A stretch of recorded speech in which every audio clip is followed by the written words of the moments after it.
देखो, दो चर राशि वाले समीकरण को कैसे हल करें। सपोज करो कि ये तुम्हारे पास समीकरण है 3x + 4y = 7 और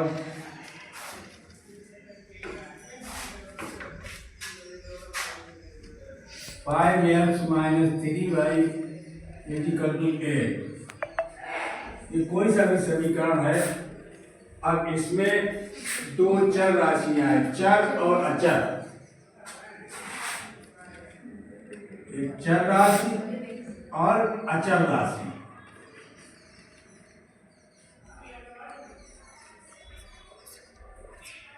सबसे पहले ये क्लियर होना चाहिए कि चर राशि कौन कौन सी होती है और अचर राशि कौन कौन सी होती है। आ मानी क्या होता है? आधन चर। अगर हम अचर का सही विच्छेद करें आधन चर। आ का मतलब होता है नहीं। अब अचर राशियां कौन कौन सी हैं जिसको हम फिक्स कर दें? जैसे गिनती है, गिनती हम 5 को 5 ही कह सकते हैं। अगर 5 बना है तो उसको हम 5 ही कह सकते हैं, उसको हम बदल नहीं सकते। तो सबसे पहले गिनती होती है, वो कैसी राशि होती है? अचर होती है, जिसका मान ना बदले। और शब्द क्या होते हैं? वो चर होते हैं। क्या होते हैं? शब्द जो है वो चर होते हैं। इसमें चर कौन सी राशि है? x और y। x और y। अचर राशि कौन कौन सी है? 3 और 4 और 7। ये तुम्हारे जो है अचर राशि है और x y चर राशि है। अब दो समीकरण है, इसको हम किस तरीके से हल करें? अब दोनों की वैल्यू हमको निकालना है, x की वैल्यू निकालना है और y की वैल्यू निकालना है। तो अब इसको हल करने के बाद हमारे पास जो है 3-4 ऑप्शन है। कितने ऑप्शन है? 3-4। पहला होता है विलोपन विधि। क्या होता है? विलोपन विधि।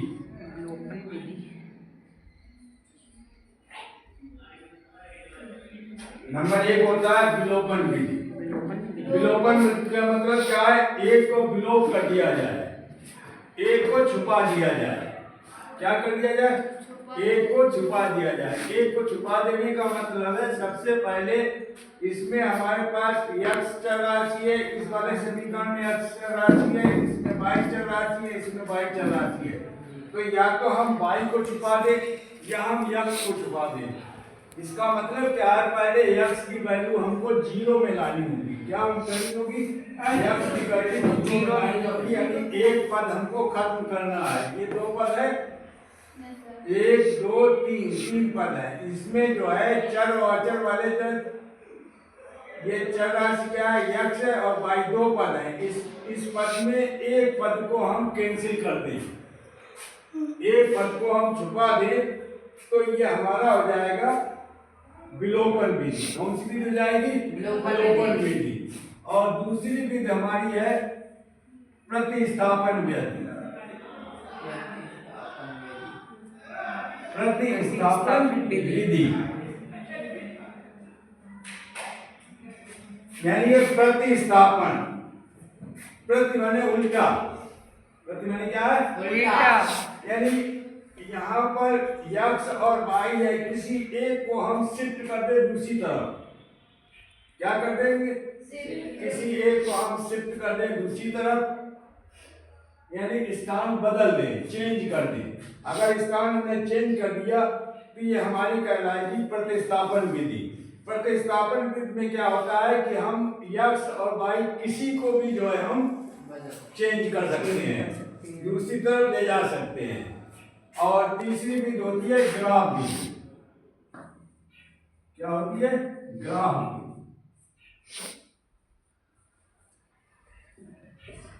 ग्राफ पेपर आपको मालूम होता है,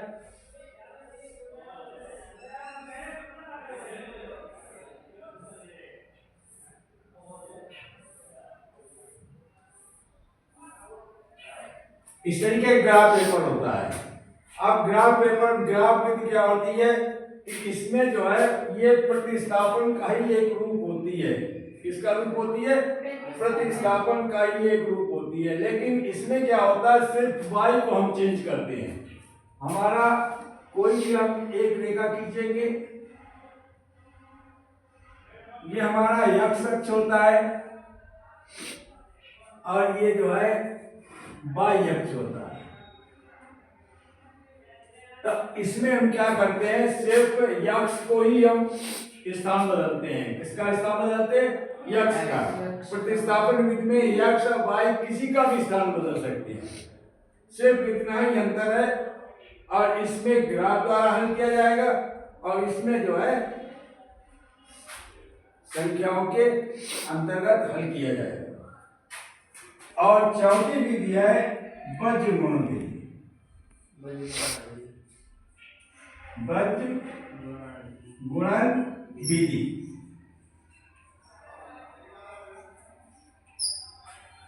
बज्र गुणन विधि में क्या होता है कि इसमें जो है क्या हम करते हैं कि इसके जो है चर राशि होती है 3, 5, 4, 7, 4, 3, 7, 8, इनको हम लिखते हैं। और इसके बाद में जो है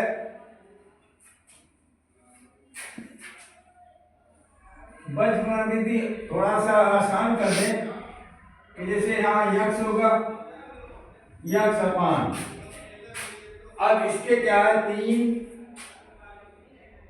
5, 3, 4, 8, 3, 4, 7 और 5, 3, 8।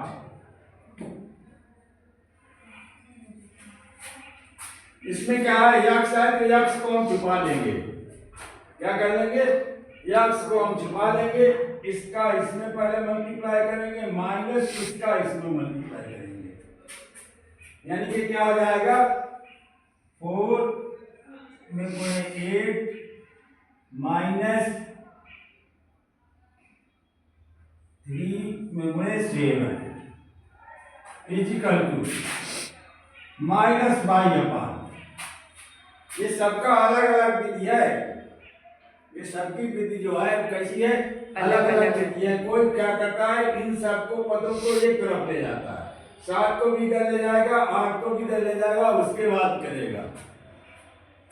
तो जैसे भी समझ में आए उस तरीके से तुमको हल करना। उसके बाद में minus by upon, minus by को छुपा लेंगे। क्या करेंगे? बाई को छुपा लेंगे। अब इसका इसमें मल्टीप्लाई और इसका इसमें मल्टीप्लाई, ये चीज हमारी छुप गई। तो क्या हो जाएगा 3 में 8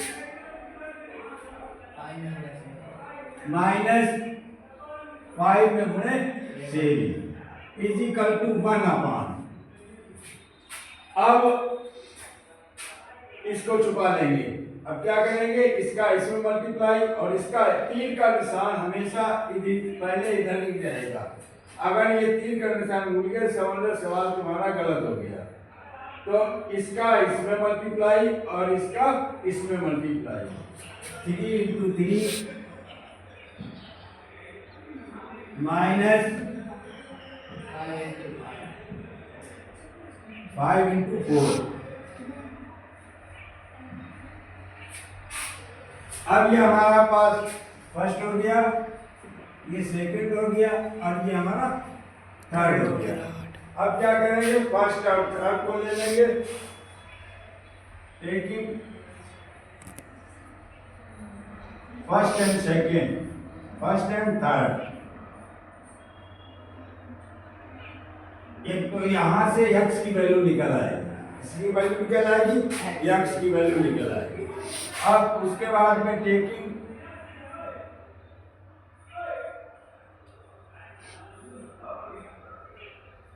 सेकेंड एंड थर्ड,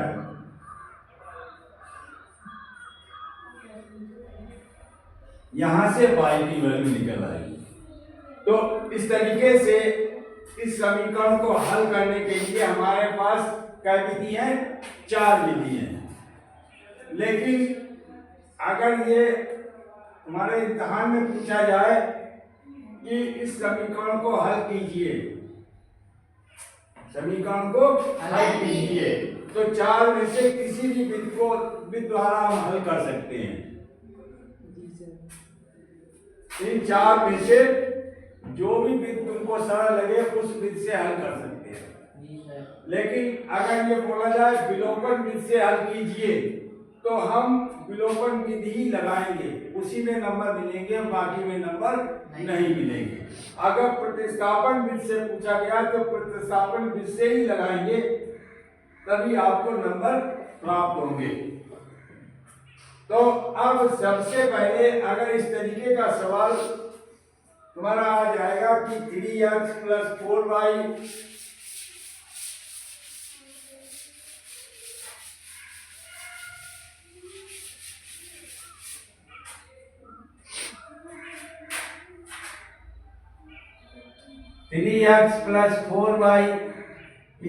7, समीकरण नंबर 1। 5x - 3y = 8, समीकरण नंबर 2।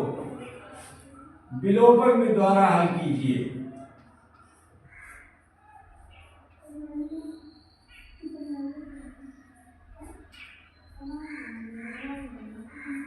विलोपन विधि द्वारा हल कीजिए।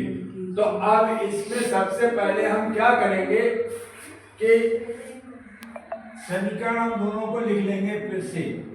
3x + 4y = 7, समीकरण नंबर 1। 5x - 3y = 8, समीकरण नंबर 2। अब इसमें चाहे तो x को इक्वल कर लो या हम y को इक्वल कर लेंगे। इसमें इक्वल करेंगे, या तो x को इक्वल कर ले या y को इक्वल कर लेंगे।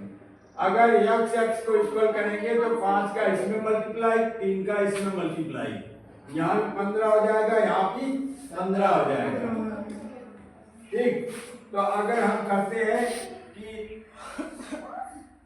समीकरण 1 में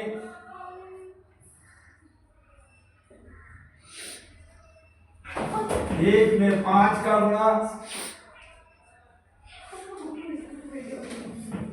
एवं समीकरण 2 में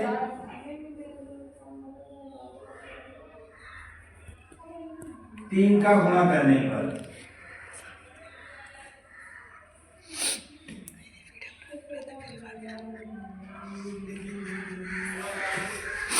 अब समीकरण में 5 का गुणा करेंगे तो क्या हो जाएगा? 3 × 5 = 15, 5 × 20, 22 = 5 × 7 = 35।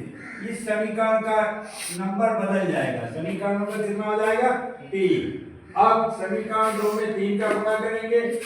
3 × 5 = 15x - 3 × 3 = 9y = 24।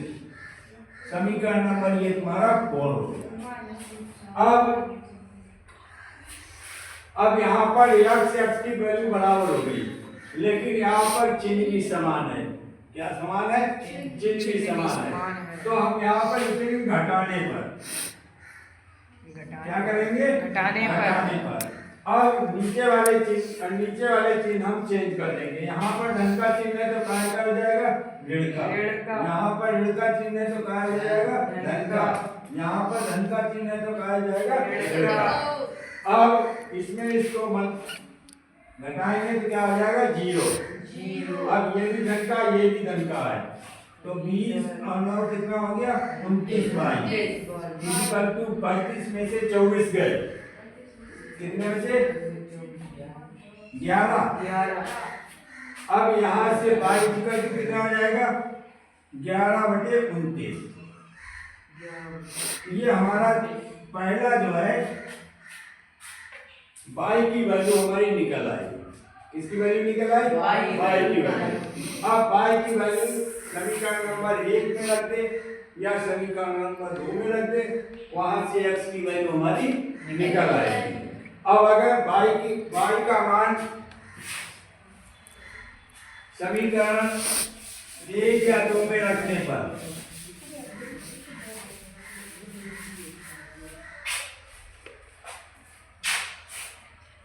y का मान समीकरण 1 में रखने पर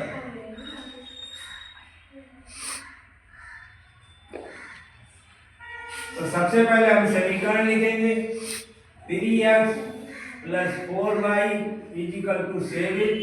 समीकरण नंबर 1 है, इसमें y की वैल्यू रख देंगे 3x + 4, y की वैल्यू है 11/12 = 7।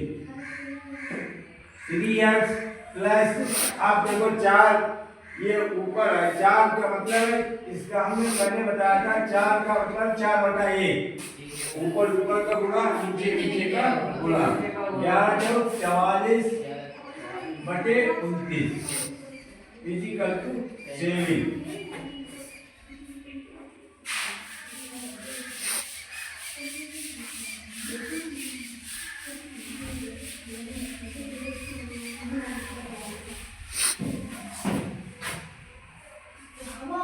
अब गिनती की तरफ भागेगी और अच्छा की तरफ। ये भी गिनती है और ये भी गिनती है, तो गिनती की तरफ भागे। पहले ये गिनती इधर जाएगी क्योंकि ये छोटा गिनती है, इसमें अक्षर नहीं है, इसमें अक्षर है, तो ये बाद में जाएगी। तो हम क्या करेंगे 3x, उसके बाद = का चिन्ह 7। अब ये प्लस का साइन है, इधर जाए कैसा जाएगा माइनस का 44/29। 3x = अब इसके भी 2 तरीके हैं, या तो यहाँ पे 1 मान के यहाँ एलसीएम ले लेंगे 1 और 29 का, या 29 का इसमें हम गुणा कर देंगे 29 में गुणे 7, 7 में 63, हमसे लगे 6, 7 में 14, 6 20, 203 इसका आया। ये माइनस कर देंगे 44 हम माइनस कर देंगे।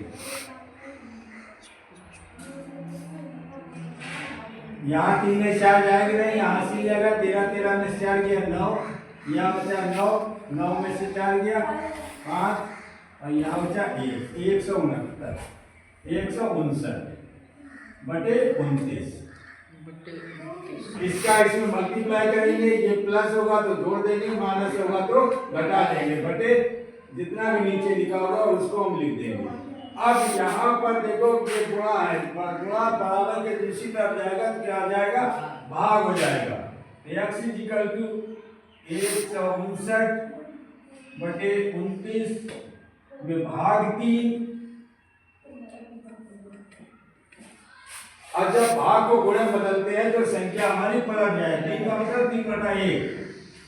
x = जाएगा 159/29 मल्टीप्लाई 1/3। x = 1 में 9, 1 में 5, 1 कम 1, 3 में 27 और 3 में 6 और 6 भी 8। तो हमारे 2 वैल्यू आएगी। x बराबर तुम्हारा आ गया 159/87 और y की वैल्यू हमारी आ गई जाके 11/29। अब ये हमारा आंसर सही है कि गलत है? अगर ये हमारा आंसर सही है गलत है तो इसमें अगर हम x और y की वैल्यू रख देंगे, अगर सेविंग आ जाता है तब तो हमारा सवाल सही है, और सेविंग नहीं आता तो हमारा सवाल गलत है। इसको दोबारा से फिर देखेंगे कहाँ पे गलती हुई है। और अगर ऐसे सबके समझ में आ जाता है, लेकिन जब तक आप कलम से इसको नहीं लगाएंगे तब तक आपके जो है क्लियर नहीं समझ में आएगा, क्योंकि हमको मालूम होना चाहिए कि हमारी कलम कहाँ पे रुक रही है, कहाँ पे फंस रही है। अगर कलम फंसती है तो समझ लो हम में कुछ कमी है। इसलिए जो है इसको प्रैक्टिस करना बहुत जरूरी है। इसको अपने हाथ से लगाना जरूरी है। यहाँ पर सबको समझ में आ जाएगा, लेकिन जब कलम चलाओगे तो कहीं ना कहीं तुम्हारी कलम फंसेगी। जब फंसेगी तब क्या करोगे? अगर ये सवाल तुमको लगाना है तो ये ब्लैक बोर्ड में लगा कर पहले अपने आप लगाइए। उसके बाद में अगर ये तुम्हारी कलम फंस रही है तब इसको आप देखें। इस तरीके से अगर पढ़ाई करेंगे तो बहुत ही अच्छे नंबर आपके आ सकते हैं।